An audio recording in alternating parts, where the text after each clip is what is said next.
Pessoal, como eu tinha iniciado nessa semana, né, alguns questionamentos com relação à verificação final, documentação de instalações, esse compêndio aqui da eletricidade moderna, né, o guia da eletricidade moderna em BR 5410, ele tem algumas informações bem resumidas, né, o qual nós vimos aqui. Essa é a parte de verificação final e documentação da instalação elétrica. Nós temos aqui inspeção visual e documentação, ensaios de campos e instalações, ensaio de continuidade dos condutores de proteção, resistência de isolamento da instalação. Todos esses itens aqui, eles fazem parte do item 7 da norma NBR 5410. Então, eu não vou adentrar muito nessa parte teórica. Vocês podem estar adquirindo esse compêndio e de forma que vocês podem ler, e o nosso foco mesmo vai ser em cima da questão do megômetro, né, que é um dos meios assim que eu entendo que seja de maior essência, né, na parte de verificações finais, né, porque você tem um teste ali aplicando corrente, né, aplicando tensão verdadeiramente e obtendo um resultado dos níveis de isolamento. E essa parte também aqui, pessoal, ela é muito interessante, o ensaio de continuidade dos condutores de proteção. Eu também depois eu posso ver como tá proporcionando para vocês alguma coisa relacionado ao micro-ohmímetro e o miliohmímetro, e como se fazer esses testes, né? Eles são também de fundamental importância, se não igual ou parecido demais com o teste do megômetro em relação de importância, né? E ele ensina aqui, ó, como você fazer esses testes de forma bem sucinta e bem ilustrativa, né? Mas, afinal, vamos ver aqui com relação à questão da resistência de isolamento da instalação, né? Aqui nós temos que o objetivo do ensaio da resistência de isolamento é verificar se essa resistência em cada circuito da instalação atende a valores mínimos prefixados pela norma, reproduzido na tabela 1, né?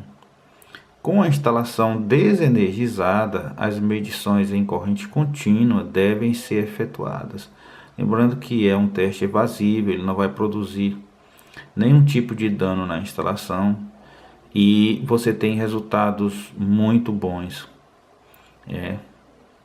Então, com a instalação desenergizada, as medições em corrente contínua devem ser efetuadas entre os condutores vivos, né, entre condutores que vão se tornar fase e neutro, né?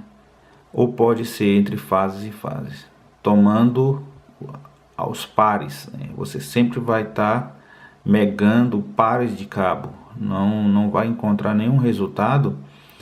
Depois nós vamos ver na prática, você não vai encontrar nenhum resultado onde você vai pegar um cabo isoladamente, a menos que você vá testar ele para massa, né, para terra. E só pode ser feito com os equipamentos de utilização desligados. Essa parte é muito importante. Não pode ter energia, né, no condutor. A rede tem que estar totalmente desligada. Entre cada condutor vivo e a terra, né, é um outro teste que é feito também. Você observa aqui, em primeiro lugar, ele fala entre fase e neutro, né? Você pode também tomar entre fase e fase, isso não tem problema nenhum.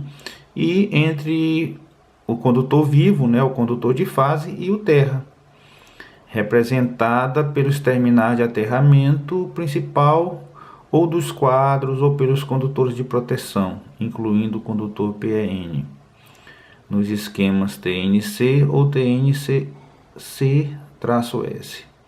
Durante essa medição, os condutores de fase neutro podem ser interligados. Eles podem ser interligados por quê? Porque eles estão sem energia. entre todos os condutores de fase neutros interligados e a terra, quando o circuito contiver algum dispositivo eletrônico, tendo em vista a proteção do dispositivo.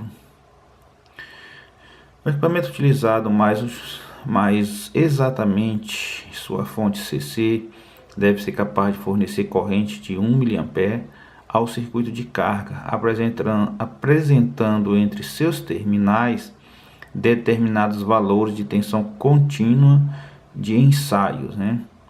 Então, o megômetro ele vai fornecer uma tensão e ao mesmo tempo uma corrente, né? Uma corrente muito baixa, para que ele possa estar simulando essa corrente de isolação. Aliás, essa resistência de isolação, né?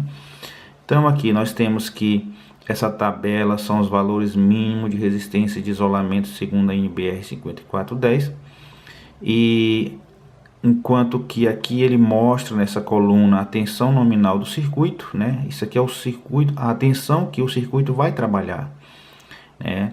Então, se for extra baixa tensão para circuito alimentado por fonte de segurança, que atendam às condições de instalações prescritas para circuito separado, né? Vale lembrar que extra baixa tensão são tensões abaixo de 60 volts, né? Em corrente alternada, e 125 para corrente contínua. Tensão contínua nesse caso, para esse tipo de instalação aqui, é 250 volts. A resistência mínima de isolamento é de 0,25 ohms. Depois nós vamos ver na prática isso daqui. Até 500 volts, exceto os casos acima. Isso aqui inclui 220 volts, né? A nossa tensão é 380. Tem que ser de 500 volts e a resistência mínima de 0,5. Acima de 500 tem que ser 1000 volts, a tensão aplicada no megômetro com uma resistência mínima de 1 mega.